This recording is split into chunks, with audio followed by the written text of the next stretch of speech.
Aujourd'hui sur le net, des blogueurs tunisiens en grève de la faim dénoncent les atteintes à la liberté de la presse.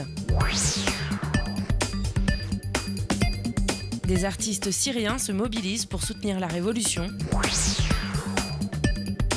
Et Amnesty International met en scène Dark Vador dans une vidéo contre les ventes d'armes.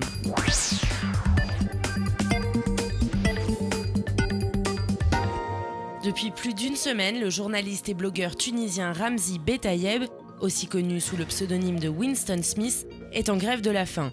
Comme il l'explique dans cette vidéo tournée par le Courrier de l'Atlas, il entend ainsi protester contre la confiscation de ses caméras par un général alors qu'il couvrait le procès militaire de l'affaire des quelques 300 martyrs du soulèvement contre Ben Ali. En signe de solidarité avec ce membre du collectif Nawat, plusieurs blogueurs comme Yassine Ayari se sont joints à sa grève de la faim. Sur Facebook, les initiatives de soutien se multiplient. Un rassemblement est même prévu jeudi à Paris pour demander que les caméras soient rendues aux journalistes.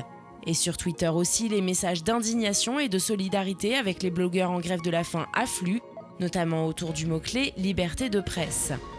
Des caricaturistes ont choisi pour leur part d'exprimer leur exaspération en dessin. Seif Nechi représente les caméras comme des oiseaux en cage et exhorte le gouvernement à leur rendre la liberté. L'artiste anonyme Z montre quant à lui le chef des armées tunisiennes comme un manipulateur de la police et de la justice qui sont ici ses marionnettes. La blogueuse Lina Benmeni rappelle de son côté que cette affaire n'est pas un cas isolé et que la liberté de la presse est encore trop souvent bafouée en Tunisie. Des intellectuels du pays ont par ailleurs lancé un manifeste en ligne appelant à plus de liberté, de justice et de transparence. Une nuit à Oula, tel est le titre de ce tableau de la peintre syrienne Eba Al-Akkad qui expose actuellement à travers le monde arabe. Une œuvre à travers laquelle l'artiste livre sa vision du massacre, lors duquel une centaine de civils, parmi lesquels de nombreux enfants, ont été tués le 25 mai dernier. Imranovi Faour a quant à lui mis ses talents de graphiste au service de la révolution syrienne. Il publie sur sa page Facebook ses créations marquées par la violence et la mort, mais également par l'espoir d'un futur meilleur pour la Syrie. Le photographe Jaber Al-Asmeh a de son côté réalisé cette série de clichés pour dénoncer tout en symbole la répression sanglante exercée par les forces gouvernementales à travers le pays. D'autres ont, eux, choisi le dessin animé pour raconter la révolte contre le régime de Bachar al-Assad. C'est le cas des réalisateurs de cette vidéo qui expliquent en ombre chinoise et à la manière d'un conteur populaire comment a démarré le mouvement de contestation en mars 2011. Un mouvement qui a également inspiré des musiciens comme ceux du groupe Syrian Bear, qui a composé ces derniers mois de nombreuses chansons pour exprimer son soutien à la révolution. Dans ce morceau, par exemple, il appelle les Syriens à faire grève pour faire pression sur le régime.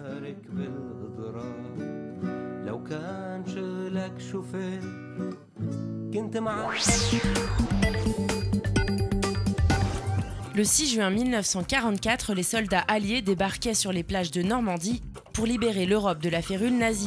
Des milliers sont morts ce jour-là et les utilisateurs des réseaux sociaux ont commémoré ce mercredi la mémoire de ces hommes autour du mot-clé D-Day.